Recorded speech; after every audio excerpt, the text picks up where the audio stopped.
我是万万没想到，拿一个钉子绑水管，比你用钳子还要方便。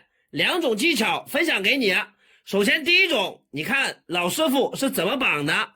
这个位置把这个钉子从这个圆环这里穿过来，穿过来了之后，你把这个铁丝在这个钉子上面缠2圈之后，像这样子给它缠绕。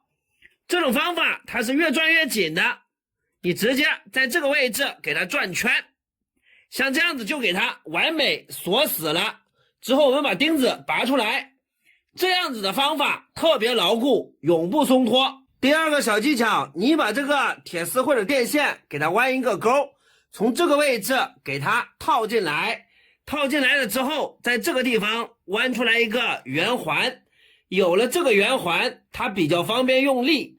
你把这个铁钉从这个位置直接给它穿过来，之后像这样子扭紧它，这样子扭它是越转越紧的，你把它扭的毫无缝隙就可以了。